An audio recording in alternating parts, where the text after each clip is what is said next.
Dallas, Mr. Miles. I'm just going to make a quick video about active and passive voice. Today is Tuesday, March the 14th. And so I'm just going to make a quick video kind of giving you an overview of what it is, how to fix it, and why it is so important.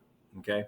Hopefully this should not be a very long video. So if you want a quick refresher, watch this, and then you can go to this website, Towson University. So it's actually a link on your Google Classroom. If you go here, okay, it gives you the overview of what everything is. And then if you look and see at every single highlighted line, it takes you to an exercise, okay, that you can use to practice. And then at the bottom of these exercises, check your work, and you can look and see whether or not you did it right, okay? So that should be plenty of opportunity for you to practice active voice. So what is active voice? What is passive voice? So active and passive voice are essentially just like, I have a shark in my hand, right? I hit the shark. That is active voice because I, the subject of that sentence, am performing an action upon the object, in this case, the shark, okay?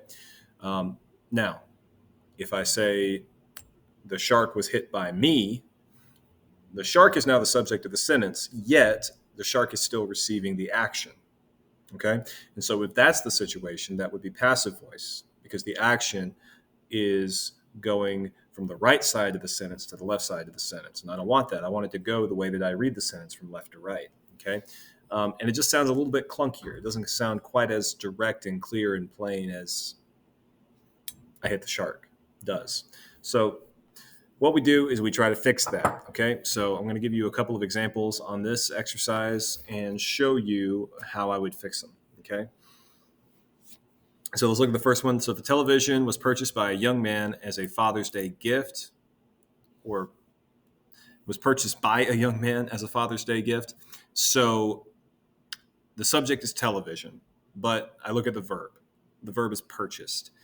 The television did not purchase itself.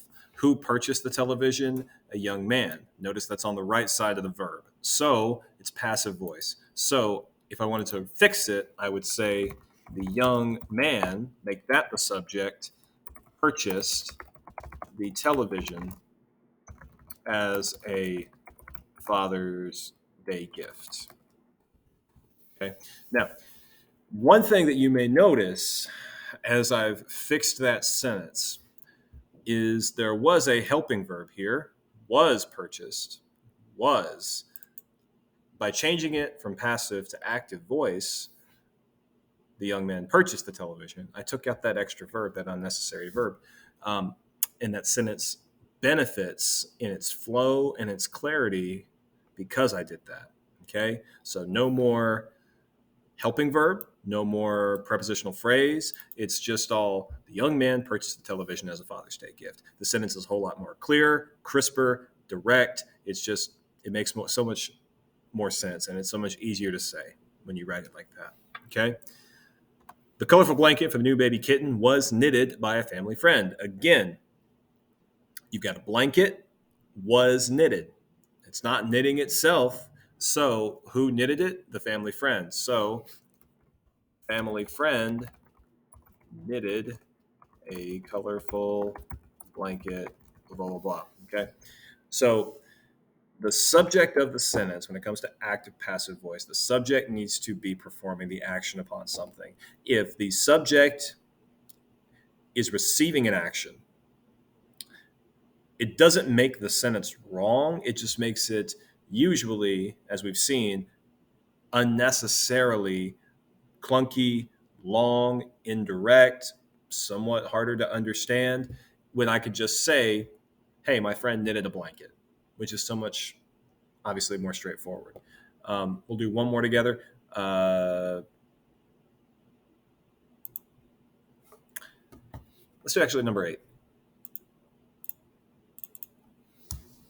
And so is it possible for us to have multiple verbs in a sentence? Yeah. Okay. So sometimes you might start off a sentence or end a sentence with an active voice, but there might be a clause in there where you slip into passive voice. Okay. It's very easy to do that. because if you especially write long-winded sentences, sometimes it's very easy to slip into passive voice when you do that. So Ella complains that she is always given a million excuses by her daughter. All right. I look at the first subject and the first verb in that sentence. Ella complains. So is Ella the subject doing the complaining? Yes, she is. So that would be active. So that's right. Ella complains. But look at that second section. She is always being given a million excuses by her daughter. I can't even read.